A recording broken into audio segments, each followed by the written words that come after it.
warahmatullahi wabarakatuh. Perkenalkan, nama saya Julia Putriani.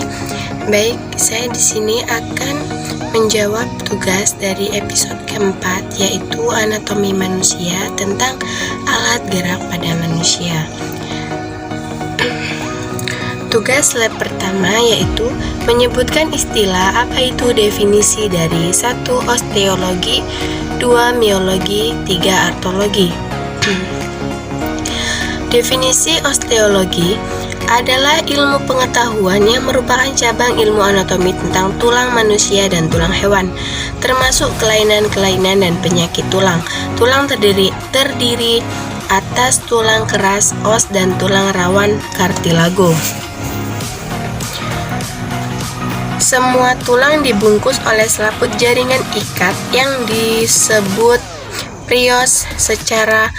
Secara makroskopis, struktur tulang dapat dipelajari dengan dilakukan pembelahan memanjang longitudinal sehingga terlihat dua bagian tulangnya, yaitu 1. Substantia compacta yang merupakan dinding tulang yang tebal, keras, padat, atau kompak. Pada umumnya, tulang ini menempati bagian diapice, tulang pada tulang panjang. Daerah ini memiliki rongga yang disebut cavum medullare sebagai tempat sumsum tulang medulla osseum. 2. Substantia spongiosa merupakan bagian yang berstruktur sebagai bunga karang. Pada umumnya terletak di bagian epipice dari tulang panjang. Struktur menyerupai bunga karang yang tersusun oleh lempengan-lempengan atau trabeculae yang tidak teratur dan berhubungan satu sama lain membentuk anyaman. Struktur semacam ini sangat kuat dan tidak mudah patah karena disesuaikan dengan kebutuhan mekanis untuk menanggulangi tekanan dan tarikan terhadap tulang tersebut dalam menjalankan fungsinya sebagai alat penunjang atau alat gerak. Definisi miologi. Miologi adalah pengertian dari otot kerangka. Otot-otot kerangka merupakan salah satu dari 4 kelompok jaringan pokok. Miologi adalah istilah untuk pelajaran mengenai otot. Pengertian otot kerangka tidak bekerja sendiri-sendiri tetapi dalam kelompok-kelompok untuk melaksanakan gerakan dari berbagai bagian kerangka. Istilah miologi berasal dari kata Latin mus yang berarti seekor tikus kecil yang mempunyai caput, venter, dan cauda. Struktur otot. Ujung-ujung otot mengadakan perletakan pada tulang, fascia, dan sesama otot lainnya atau otot lurik, otot mimik. Ujung otot yang melekat pada tulang terdiri atas jaringan ikat padat, terbentuk bulat dinamakan tendo atau terbentuk lembaran disebut aponeurose. Perletakan otot di bagian proksimal disebut origo atau punctum fixum dan terletak di bagian distal disebut insertio atau punctum mobile. Bagian otot yang berada di bagian kedua ujungnya disebut venter dan ujung-ujung otot dinamakan caput dan cauda. Pada tempat-tempat di mana tendo bergesekan dengan tulang, maka tendo dilindungi oleh bursa, mucosa, dan sinovial seat.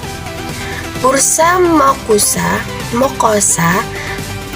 terbentuk kantong berisi sedikit cairan berfungsi sebagai bantal untuk tendo. Diklasifikasikan menjadi bursa mucosa, subtendinosa, articularis, dan subcutanea. Definisi artologi. Artologi berasal dari bahasa Yunani, arton yang berarti sendi dan logos berarti ilmu. Definisi dari artologi adalah ilmu yang mempelajari tentang sendi. Artinya mempelajari tentang hubungan dua atau lebih komponen kerangka. Sendi merupakan tempat kedua tulang menyatu. Jumlah persendian di seluruh tubuh manusia terdapat 230 sendi yang menghubungkan kurang lebih 206 tulang. Sendi merupakan struktur khusus pada tubuh yang berfungsi sebagai penggerak yang terjadi pada hubungan tulang. Struktur pada sendi. Sendi tersusun oleh 1.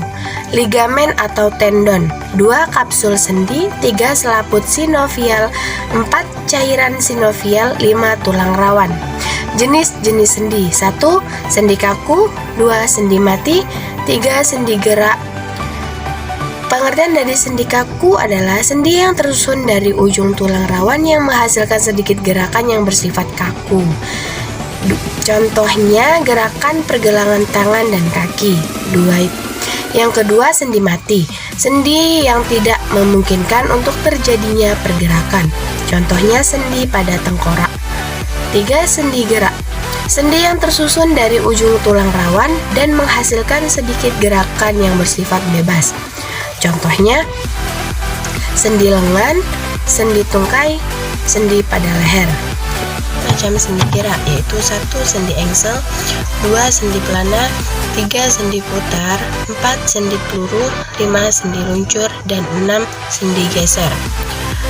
Jenis gerakan sendi. 1. Gerakan inversi dan eversi, 2.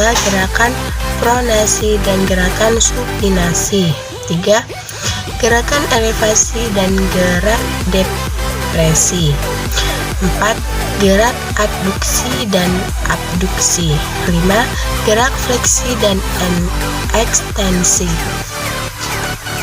Tugas lab kedua yaitu apa yang dimaksud dari ostranicus, ostranium, dan cinguli ekstremitas inferior serta cinguli ekstremitas superior. 1. Ostranicus. Ostranicus atau torso merupakan bagian dari anatomi banyak hewan, termasuk manusia, yang merupakan bagian pusat yang mempertemukan percabangan berbagai ekstremitas. Torso mencakup area abdomen, perut, dada, punggung, dan perineum. 2. Ostranium. Tulang tengkorak atau kranium merupakan tulang pelindung otak yang sangat diperlukan agar sistem koordinasi tubuh kita masih berfungsi secara normal. Tulang kranium terbagi dalam 2 bagian yaitu tulang neura kranium, tulang-tulang kranial, dan viscerocranium, tulang-tulang facial. Secara struktur tulang tengkorak manusia sama dengan tulang tengkorak hewan vertebrata lainnya. Lalu apa yang membedakannya? Bedanya adalah pada bagian tulang terbentuk runcing dan menonjol di bagian bawah telinga manusia yang disebut tulang processus styloid. Processus styloid ini berfungsi sebagai saraf di bicara pada suatu membran yang nantinya akan dihubungkan dengan pita suara pada manusia. 3. Cinguli ekstremitas inferior. Yang dimaksud dengan ekstremitas adalah anggota gerak tubuh yaitu tangan dan kaki. Ekstremitas inferior adalah anggota gerak bawah yang terdiri dari tungkai atas paha, tungkai bawah, dan kaki. Nama tulang bagian ekstremitas bawah yaitu tulang pelvis, tulang femur, tulang tibia, tulang fibula, tulang tarsal, tulang metatarsal, tulang palang. 4. Cinguli ekstremitas superior. Ekstremitas superior adalah anggota gerak atas yang terdiri dari lengan atas, lengan bawah, dan tangan. Anggota gerak atas ekstremitas superior, humerus atau tulang lengan atas, meliputi kelompok tulang panjang atau pipa. Ujung atasnya besar, halus, dan dikelilingi oleh tulang belikat. Radius dan ulna atau pengumpil dan hasta yang memungkinkan pergelangan tangan untuk memutar. Tugas lab ketiga, jelaskan definisi dari otot lurik, otot polos, dan otot jantung serta contoh dan letaknya. 1. Otot lurik. Fungsi otot lurik dan letaknya. Otot lurik juga dikenal dengan sebutan otot rangka atau otot volunter. Artinya, otot itu bekerja di bawah kesadaran. Kita bisa melenturkan dan menggerakkan otot itu sesuai keinginan kita, seperti berjalan, berenang, atau aktivitas sederhana seperti tersenyum dan memfokuskan mata. Otot lurik ini adalah otot yang berfungsi menyusun sistem rangka dan menggerakkan rangka tubuh manusia, serta memberikan tubuh daya dan kekuatan. Otot lurik menempelkan di sepanjang persendian dan menempel pada tulang lainnya. Otot lurik bisa menempel pada tulang karena bantuan tendon, jaringan ikat yang melekatkan otot dengan tulang. Contohnya, otot lurik ada yang terletak di tangan, di lengan tangan dan kaki, sehingga kita bisa kuat mengangkat benda dan berlari. Selain itu, otot lurik juga terletak di paha, betis, dan dada. 2. Otot polos. Fungsi otot polos dan contoh letaknya. Otot polos termasuk otot involunter. Otot involunter adalah otot yang bergerak sendiri, kita tidak perlu menggerakkannya. Fungsi otot polos adalah menyusun dan membentuk organ dalam manusia dan menggerakkannya secara otomatis. Otot polos bisa berkontraksi dan menahan sehingga digunakan dalam banyak fungsi di tubuh, mulai dari pencernaan, peredaran darah, hingga pembuangan zat sisa tubuh. Otot polos hampir ditemukan di seluruh tubuh, diantaranya terletak di organ pencernaan, paru-paru, pembuluh darah, iris mata, dan bawah kulit. Contoh otot polos yang terletak di lambung dan usus kita secara otomatis bergerak saat mencerna makanan tanpa perintah dari kita. Selain itu, otot polos juga ada di kandung kemih. Saat otot itu bereaksi, kita bisa menahan pipis saat di kamar mandi. Kemudian otot itu berkontraksi agar air pipis bisa keluar.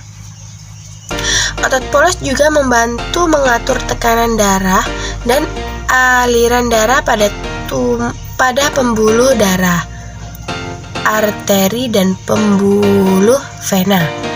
3. Otot jantung. Fungsi otot jantung dan letaknya. Seperti namanya, otot jantung adalah otot yang terletak di jantung. Seperti otot polos, otot jantung ini termasuk otot involunter juga. Karenanya, setiap saat jantung kita berdetak tanpa perlu diperintah oleh kita, otot yang tebal di jantung berkontraksi dengan memompa darah keluar dan berrelaksasi sehingga darah bisa kembali masuk ke jantung. Selain itu, fungsi otot jantung adalah menyusun jantung, menggerakkan jantung untuk memompa darah ke seluruh tubuh, membersihkan sisa metabolisme tubuh, membantu pemompaan darah di jantung, serta menunjang pekerjaan jantung lainnya. Otot jantung hanya ditemukan pada dinding jantung. Otot jantung memiliki struktur seperti otot rangka, namun membentuk anyaman karena adanya percabangan. Otot jantung tersendiri merupakan gabungan dari otot lurik dan otot polos yang berbentuk silindris dan memiliki garis terang serta gelap. Jika dilihat secara seksama menggunakan mikroskop, otot ini memiliki banyak inti sel yang berada di tengahnya. Otot dalam jantung bertugas untuk memompa darah ke seluruh tubuh. Contohnya, ia adalah jantung. Keempat, yaitu jelaskan apa itu definisi dari sinartrosis, ampiartrosis, dan diartrosis.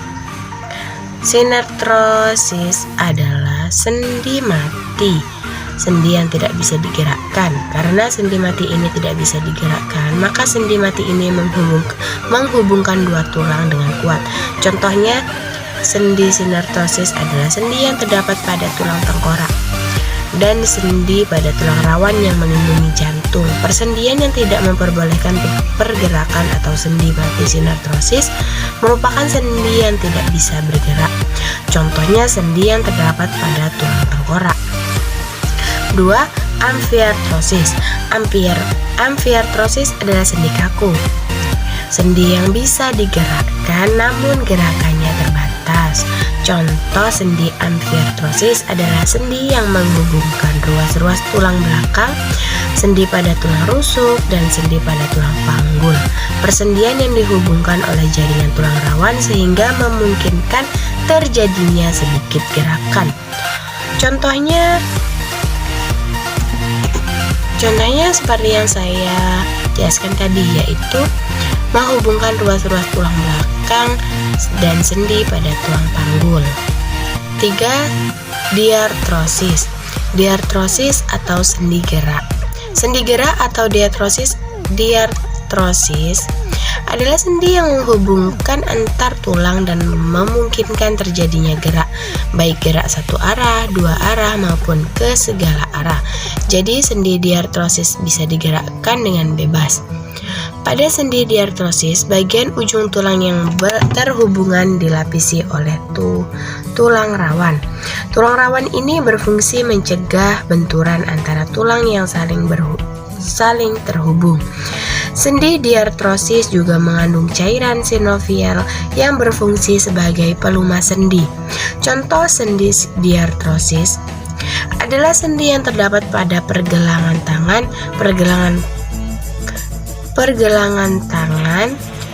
siku, lengan, dan lutut kaki. Baik, cukup sekian yang dapat saya sampaikan. Kurang dan lebihnya saya mohon maaf. Saya akhiri, wassalamualaikum warahmatullahi wabarakatuh.